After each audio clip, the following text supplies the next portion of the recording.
And here's the sad reality. Our country should have never been put in this position. Our democracy should have never been put in this position. And it wouldn't be except for one small, evil, short-fingered vulgarian, one con man, narcissist, liar, and traitor whose massive yet fragile ego, not to mention not only his desire for unitary authoritarian power, but his need for that power in order to keep his criminal ass out of prison. All Trump had to do is what every other president in this country has done, what every athlete, either in a major league or little league, has done, what all decent human beings do. When you lose, admit you lost, and then congratulate the winner. And then, in this case, engage in something that is one of the building blocks upon which our democracy was founded and has survived, a peaceful transfer of power. And while our Constitution doesn't explicitly say there will be a peaceful transition of presidential power, the procedures for that are laid out in the Constitution, which tells us simply that we are to hold a free and fair election, and the winner of that election will become president. And the loser gets to GTFO, get the heck out. Although that acronym is not in the Constitution, that was my own contribution. Election law further provides for counting and resolving legal challenges to the ballot before that transfer. Trump tried that over 60 times. He lost, just like he lost the election. And he still wouldn't admit he lost, at least not publicly. Privately, he did.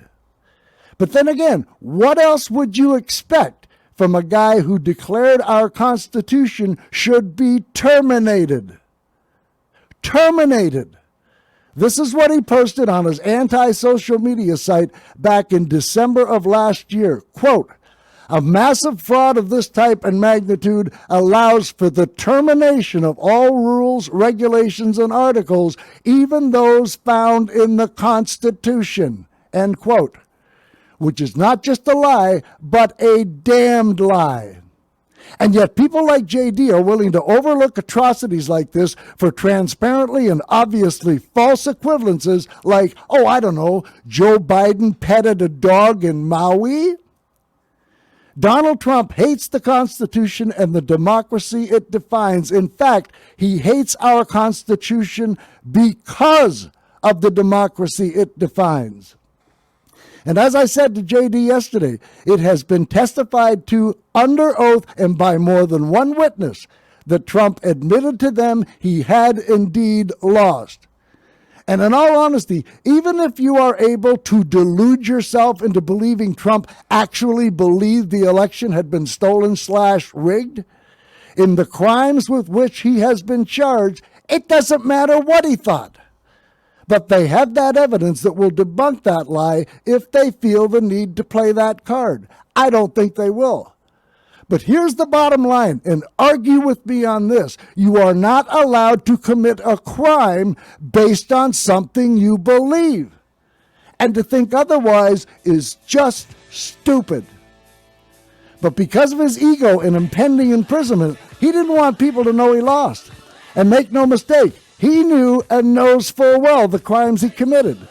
And so he not only continued his big stolen rigged election lies, he amplified them and intensified them.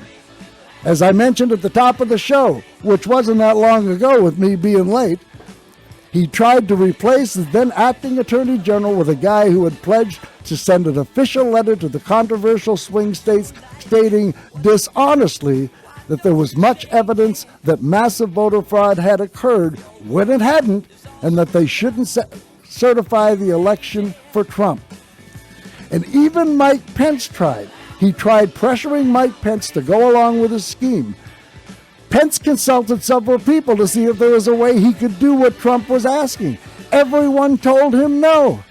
But he was looking for a way to placate the guy whose supporters would soon after want to kill him. And millions of Americans are still willing to vote for Donald Trump. And again, whether they're ignorant, brainwashed, or just playing along when they know better, I don't care.